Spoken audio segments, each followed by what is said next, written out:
सिंह बाहिनी मालिक मते एग्रीमेंट करथिले ना तांको पार्टी की नवा पई ଆଜ୍ଞା जागर दिन ଆଜ୍ଞା माने गला काली राती रे से तांको सोशल मीडिया रे पोस्ट कले ना ଆଜ୍ଞା जे पीयूष आसुचंती आसंता वर्ष आम पार्टी की ଆଜ୍ଞା ଯେତେବେଳେ ଗୋଟେ ପାର୍ଟି ତା ଷ୍ଟାରକାଷ୍ଟ ଡିକ୍ଲେୟାର କରିବ ଏଇଟା ନିହାତି ଗୋଟେ ଖୁସିର ମୁହୂର୍ତ୍ତ ନା ନାହିଁ। ନିଶ୍ଚିନ୍ତ ନିହାତି ଗୋଟେ ମାଲିକ ଖୁସିରେ ଡିକ୍ଲେୟାର କରିବ ଯେ ପିୟୁଷ ଆସୁଛି ଏମାନେ ଆସୁଛନ୍ତି ସେମାନେ ଆସୁଛନ୍ତି ଆମ ପାର୍ଟି ପୁଣି ଠିଆ ହବ ଖୁସିର ମୁହୂର୍ତ୍ତ।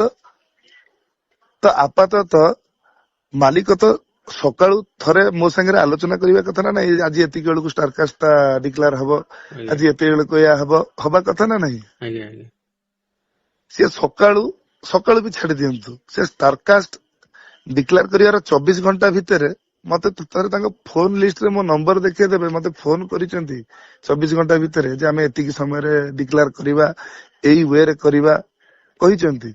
ନା ଆଜ୍ଞା ମତେ ତ କହିନାହାନ୍ତି। ଆଜ୍ଞା ସିଏ ଓଡିଶାରେ ନାହାନ୍ତି ସିଏ ଯାଇକି ଅଛନ୍ତି ପ୍ରୟାଗରାଜରେ ଆଜ୍ଞା ସେ ଖବର ମୋ ପାଖରେ ଅଛି।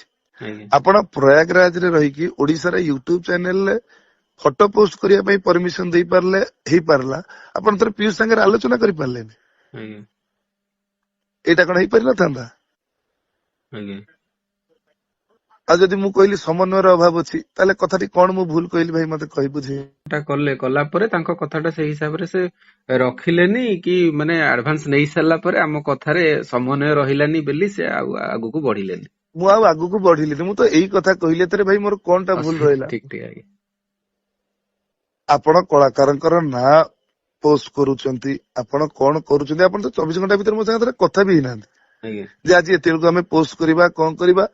ଆଉ ମୁଁ ତ ସେଇଆ କହିଲି ସମନ୍ୱୟର ଅଭାବ ରହିଲା ଆଜ୍ଞା କଣଟା ମୁଁ ଭୁଲ କହିଲି ଆଜ୍ଞା।